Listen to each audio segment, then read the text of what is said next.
तू सखी, तू प्रिया, तू रूपा, तू मोहिनी. स्वामिनी, स्वामिनी, स्वामी. स्वामिनी अत्याधुनिक आणि पारंपरिक साड्यांचं विलोभनीय दालन. तुमची आवड जाणणारं, तुमचं सौंदर्य उजळवणारं स्वामिनी. सौभाग्य सुंदर लेऊनी वसने उभी मन भावनी. स्वामिनी विझिलँड बिल्डिंग, कुमठेकर रोड, पुणे. साड्यांची महाराणी स्वामिनी.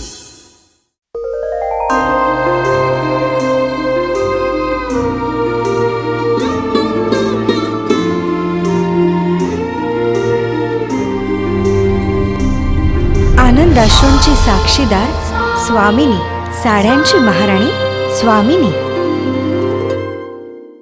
मानवी जीवनात, समाजात स्वास्थ्य व आनंद नांदावा, नवीन पिढीला हा सांस्कृतिक वारसा समजावा म्हणून ही मालिका सादर करीत आहोत. याद्वारे कुठल्याही अंधश्रद्धेचे अथवा अनिष्ट प्रथेचे आम्ही समर्थन करत नसून कुणाच्याही भावना दुखावण्याचा आमचा हेतू नाही. स्वामिनी, साड्यांची महाराणी.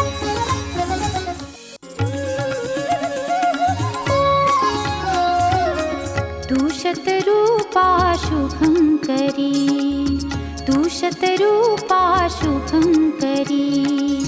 वर्णू किती तुझ परोपरी, वर्णू किती तुझ परोपरी. तू शतरूपा शुभंकरी, तू शतरूपा शुभंकरी. वर्णू किती तुझ परोपरी, वर्णू किती तुझ परोपरी. तू शतरूपा शुभंकरी.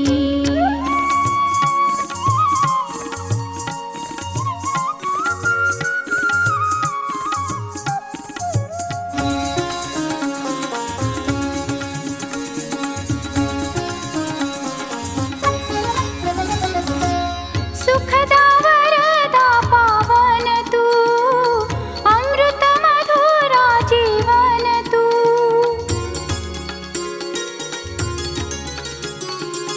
सुखदा वरदा पावन तू, अमृत मधुरा जीवन तू. चिच्छक्ती जणू तू त्रैलोक्याची, तूच स्वामिनी खरोखरी. स्वामिनी खरोखरी. वर्णू किती तुझ परोपरी, वर्णू किती तुझ परोपरी. तू शतरूपा शुभंकरी. आजी, पण रथसप्तमी व्रताची काही कथा असेल तर सांग ना. आहे ना. खूप पूर्वी म्हणजे वेद काळात महापुण्यवान अशा मनूचा वंशज असलेला वृषध्वज या नावाचा एक राजा होऊन गेला बरं का. तो भगवान शंकरांचा परमभक्त होता. भगवान शंकरांना सुद्धा तो प्राणाहून प्रिय होता. पण एकदा त्याच्या हातून काय आगळीक घडली न कळे. पण सूर्यदेवांनी त्याला शाप दिला की तू संपत्तीहीन होशील. बाप रे. मग वृषध्वज राजा ब्रह्मदेवांना शरण गेला. प्रणाम ब्रह्मदेव. कल्याणमस्तु. वृषध्वजा, तू माझ्याकडे का आलास हे मी जाणतो. सूर्यानं दिलेल्या शापाचं निवारण विचारण्यासाठीच ना? होय ब्रह्मदेवा. या शापापासून मुक्ती कशी मिळवावी? हे राजा, या शापाच्या कारणाचा आणि परिणामांचा देखील तू विचार कर. हा शाप तुला मिळण्याचं कारण काय? ब्रह्मदेवा, मला माझा अपराध काय हेच समजत नाही. राजन, परंपरेनं तुला जी संपत्ती लाभली त्यामुळे तू मातलास. परंतु मी तर भगवान शिवांचा परमभक्त आहे. झोपेतही मी फक्त शिवांचेच ध्यान करतो. तुझी शिवभक्ती जरी अतुलनीय असली तरी संपत्तीमुळे तुझ्यात जो मद चढलाय त्यामुळे शिवभक्तीला उणेपणा येतो आहे. तद्वत तू संपत्तीहीन झाल्यावर तुझी जी भक्ती स्फुरेल तिला तोड नसेल. तीच तुला शिवलोकात स्थान प्राप्त करून देईल. मला माझी चूक उमगली गुरुदेव. पण सूर्यदेवांच्या भयापासून मुक्त कसे व्हावे? राजन, सूर्यदेव हा सर्वांवर तेजाचे पांघरून घालणारा आहे. त्याचे भय कसले? मात्र सूर्य हा काळाचा कारक आहे.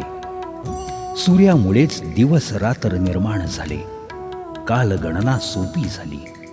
त्यामुळे हे राजा, काळावर विजय प्राप्त करून देणारे असे रथसप्तमीचे व्रत तू कर.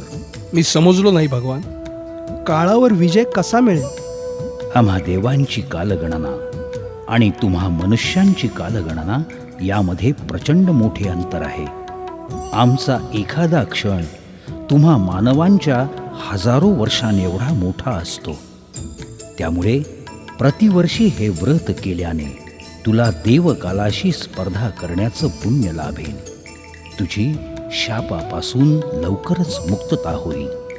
भगवान, पण हे व्रत कसे करावे?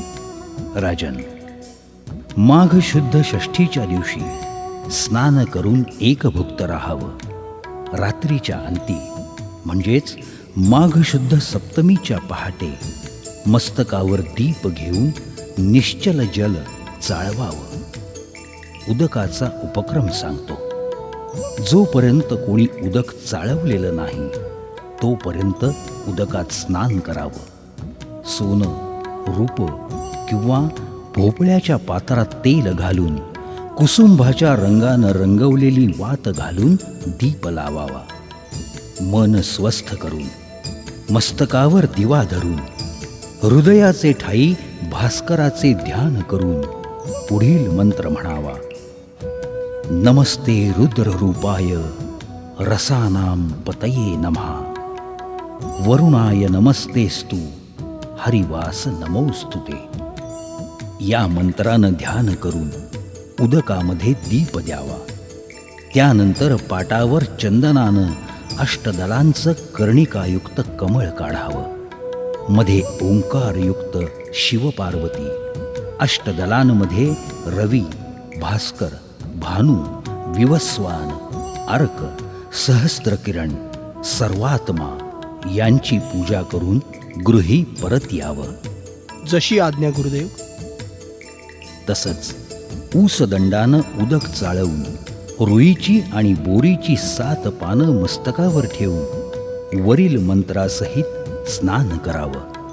तिलपिष्ठाच्या अपुपांनी सुवर्णाच्या सूर्यप्रतिमेचं पूजन करून ती सत्पात्री ब्राह्मणाला दान करावी. सोन्याचा उत्तम रथ घोड्यांसहित करून त्यात सुवर्णाची सूर्यप्रतिमा ठेवून जो ब्राह्मणाला दान करेल त्याला पृथ्वीचं वैभव प्राप्त होईल. परिस्थितीनुरूप हे ज्याला शक्य नाही त्यानं तिळाचं दान करावं. हे राजा, या प्रकारे व्रत केल्यास तू संपत्तिवान होऊन सूर्य शापापासून मुक्त होशील. जशी आज्ञा गुरुदेव. आजच स्वामिनी सारीज पुणे या यूट्यूब, फेसबुक आणि इंस्टाग्राम या सोशल मीडिया प्लॅटफॉर्मला भेट द्या, सबस्क्राईब करा आणि स्वामिनीशी कनेक्ट व्हा. अशा प्रकारे वृषध्वजानं ब्रह्मदेवांनी सांगितलेलं रथसप्तमीचं व्रत केलं आणि सूर्याच्या शापातून मुक्तता मिळवली. पण तिकडे भगवान शंकर सूर्यदेवांवर कोपले. का? अगं, सूर्यदेवानं त्यांच्या परमभक्त वृषध्वजाला विनाकारण शापलं होतं ना. मग काय, भगवान शंकरांच्या क्रोधाला घाबरून सूर्यदेव ब्रह्मदेवांकडे गेले. त्यांनी सूर्याला विष्णू लोकात नेऊन लपवलं. भगवान शिवशंकर सूर्यदेवांना शोधत विष्णू लोकात गेले. प्रणाम विष्णुदेव. प्रणाम भोलेनाथ. काय येणं केलं? विष्णुदेव, मी सूर्याला शोधत शोधत तुमच्यापाशी आलो. तुम्ही त्याला माझ्या स्वाधीन करा. सूर्य मला शरण आला आणि शरणागताला अभय देणं हे माझं आद्य कर्तव्य. त्यानं माझ्या परमभक्ताला वृषध्वजाला व्यर्थ शापिलं आहे. मला त्यासाठी सूर्याला दंड करायचा आहे. भगवान शिव, कोणत्या काळातली गोष्ट सांगताय तुम्ही? देवयुगाच्या द्वारा 21 युगांचा काळ केव्हाच निघून गेलाय. वृषध्वज हा कालाच्या प्रवाहात केव्हाच मरून गेला. त्याचा पुत्र हंसध्वज हा पण मरून गेला. आता त्याचे नातू धर्मध्वज आणि कुशध्वज राज्य करतायत.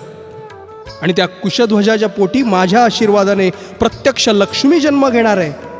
मग ते संपत्तीहीन राहतील कसे? बघितलेस म्हणे, अशा प्रकारे रथसप्तमीच्या व्रताच्या प्रभावानं वृषध्वज राजाच्या वारसाला प्रत्यक्ष लक्ष्मीचं पितृत्व मिळालं. पुढं ही कमला तुलसीच्या रूपात जन्मली. तिची कथा मी तुला आधी तुलसी विवाहाच्या वेळी सांगितलीये, आठवतीये ना?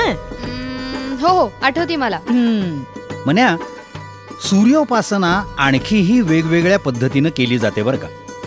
समर्थ रामदास स्वामींनी नाशिकला 12 वर्ष गायत्री मंत्राचं पुरश्चरण करून सूर्योपासना केली होती आणि प्रत्यक्ष प्रभू रामचंद्रांना वश करून घेतलं होतं. आणि बाबा, महाभारतातला कर्णही सूर्योपासना करायचा ना? अगं, तो तर प्रत्यक्ष सूर्यपुत्रच होता. त्यामुळे तो ओंजळभर पाण्यानं सूर्याला अर्घ्य द्यायचा. पण सूर्याला अर्घ्य कशासाठी देतात? आपल्या पुराणात यावर एक गमतीशीर कथा आहे बरं का म्हण्या. काय? त्यात असं सांगितलंय की सूर्याचं रात्रंदिवस अंधकार रूपी राक्षसांशी युद्ध चालू असतं आणि त्यामुळे तुम्ही जे अर्घ्य देता त्याची शस्त्र होऊन सूर्याच्या शत्रूंचा निःपात करतात. त्यामुळे संध्येमध्ये अर्घ्याला खूप महत्व आहे. ओ आय सी. आणि शिवाय हे तिमिर रूपी शत्रू ब्रह्मजातीचे आहेत. त्यामुळे आपली शस्त्र लागून ते मेल्यावर आपल्याला ब्रह्महत्येचं पातक लागू नये म्हणून गायत्री मंत्र म्हणायचा. अगं, कोणार्कला एक जगप्रसिद्ध सूर्य मंदिर आहे. त्याच्यावर जे रथाचं चक्र आहे ना, त्या चाकाचे आरे 12 आहेत. दिवसा त्याच्यावर सूर्यकिरण पडले की त्याची सावली बघून घड्याळात किती वाजले ते अचूक सांगता येतं. काय सांगतेस? मग आणि म्हण्या, सूर्याच्या रथचक्राचे हे 12 आरे दिवसांच्या 12 तासांचंच प्रतीक आहे. हे यावरूनच आपल्या पूर्वजांनी कित्येक गोष्टींचा किती सखोल अभ्यास केला होता हे जाणवतं. बरं का मानसी, अगं सूर्यामुळे माणसाला जीवन प्राप्त होतं. त्या सूर्याला केवळ ग्रह न मानता आपल्या पूर्वजांनी देवरूप बहाल केलं, त्याची पूजा केली, त्याचं व्रत केलं. आणि म्हण्या, तेज म्हणजेच एनर्जीची आपल्याला आपल्या जीवनात विलक्षण आवश्यकता असते. या तेजाची निर्मिती आपल्या शरीरात व्हावी यासाठी आपल्या पूर्वजांनी श्वासाच्या निरोधनाची एक पद्धत शोधून काढली. ती म्हणजेच प्राणायाम. भस्त्रिका, कपालभाती, अनुलोम विलोम यासारख्या साध्या प्राणायामांचा घरच्या घरी अभ्यास करून हजारो लाखो रोगपीडित बरे होतात. हा काही चमत्कार नाही बरं का. ओ बाबा, ते आस्था चॅनलवर लोकांचं एक्सपिरियन्स शेअरिंग असतं. माझा अमुक रोग बरा झाला वगैरे वगैरे. ते सगळं खरं असतं का? अर्थात. अगं, कपालभातीमुळे तुमच्या शरीरात एनर्जी निर्माण होते आणि ती अनुलोम विलोमने शरीरभर फिरवली जाते.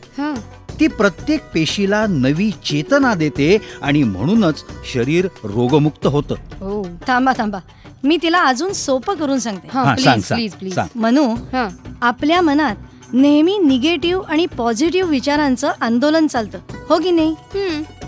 या निगेटिव्ह विचारांमध्ये, भांडणांमध्ये, वैचारिक थकव्यामुळे आपल्यातल्या एनर्जीचा ऱ्हास होतो.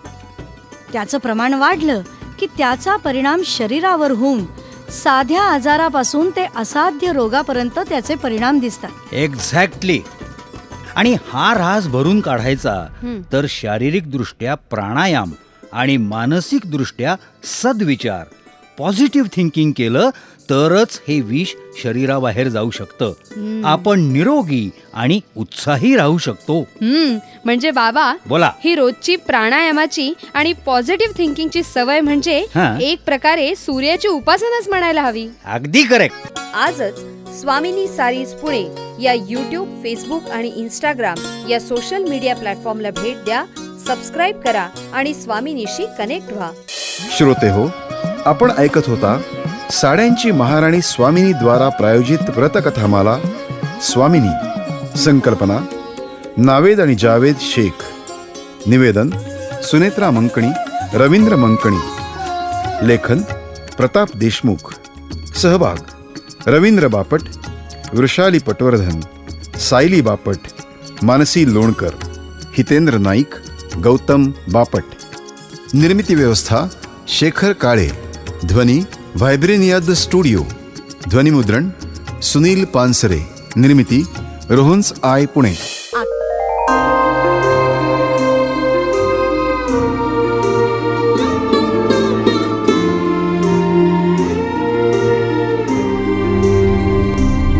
आनंदाश्रूंची साक्षीदार स्वामिनी, साड्यांची महाराणी स्वामिनी. तू सखी, तू प्रिया, तू रूपा, तू मोहिनी. स्वामिनी, स्वामिनी, स्वामी. स्वामिनी अत्याधुनिक आणि पारंपरिक साड्यांचं विलोभनीय दालन. तुमची आवड जाणणारं, तुमचं सौंदर्य उजळवणारं स्वामिनी. सौभाग्य सुंदर लेऊनी वसने उभी मन भावनी. स्वामी स्वामिनी विझिलँड बिल्डिंग, कुमठेकर रोड, पुणे. साड्यांची महाराणी स्वामिनी.